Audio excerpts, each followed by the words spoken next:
I'm here today because, I was hoping that I get a chance to speak about how I identified as a boy as a child, and how if I was a kid today, I would have definitely gone through with taking the medication, but even the double mastectomy, I would have made them make, like literally, they cut like a piece of your arm off around it, and they make a penis. Am I allowed to say that on your live? Yeah, of course.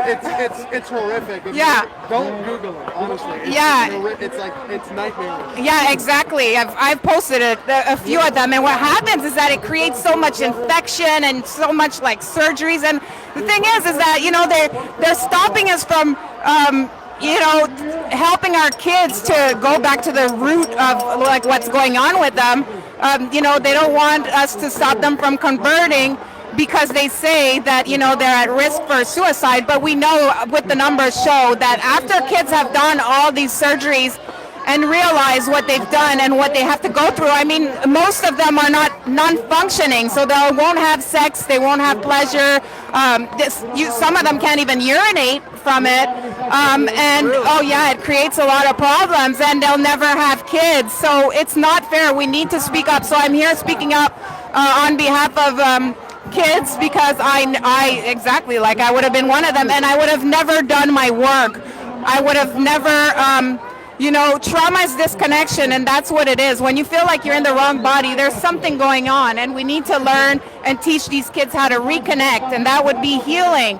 And if I did that work right before the pandemic, and if I hadn't done it, I would have never stood up and spoke out. I would have never stood in my power, and that's what they want. They want us to be weak. They want us to be disconnected. They want us to be victims. So I'm here today to speak about that and let people know that, we need to help our kids. We need to help ourselves reconnect and heal so that we can heal our kids, and we don't need government entities and the state and teachers and the education system to do that for us. Absolutely. So well said. Thank you. So well said. And yeah, well, I was going to say, because you know how Canadian Frontline Nurses has unfortunately pared down. We're not creating the new healthcare paradigm. That's probably a whole other interview.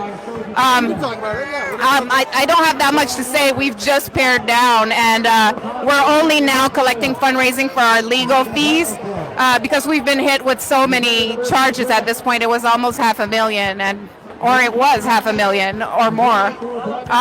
And so, we kind of collapsed. So we're only open for our legal battles and accepting money for that. But I'm back now at doing Lighting Up Dark Corners, which is all about, a childhood trauma. And so this is all up my alley. So if you want to follow me and hear more about my story, and I have free workshops that can help people, please subscribe to my website, lightingupdarkcorners.com. Thank you. Lighting Up Dark Corners. Okay. Lighting Up Dark Corners. Oh, here's the website. Lightingupdarkcorners.com. Very cool. And it's specific to this issue.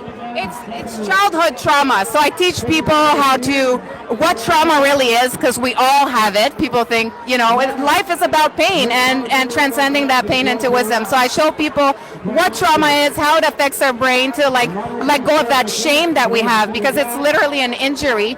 And I teach people how to manage their triggers, reconnect to their true self, put healthy boundaries.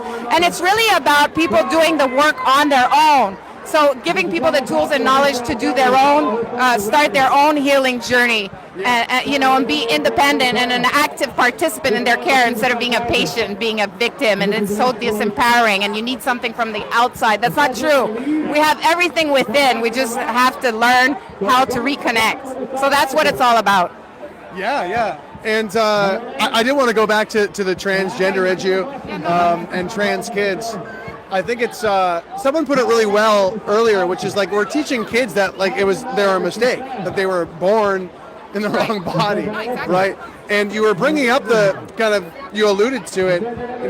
They say that there's a suicide rate for people who are transgender. And if I'm not mistaken, the statistics are actually really unfortunate that even if they do transition, that it doesn't change the suicide rate. No, it actually increases the suicide rate, because you're not taking care of the problem and why they don't feel good about their bodies, but now you're adding mutilation, infections, all kind of things. I mean, boys who transition into girls literally have a wound. They have to put something up there constantly. I mean, I don't want to get too graphic. Okay, I know, you know me. No trigger warnings whatsoever. But I'm just saying it's detrimental and it's much harder afterwards. So the suicide rate is actually higher after transitioning than before. And it's kids always, teenagers, it's always been, they are at higher risk of suicide. And it's because our society is so corrupt and we're so disconnected. And we need to teach these kids how to reconnect. It's all the same thing. We all need to do our work and reconnect to ourselves and stand in our power and our truths.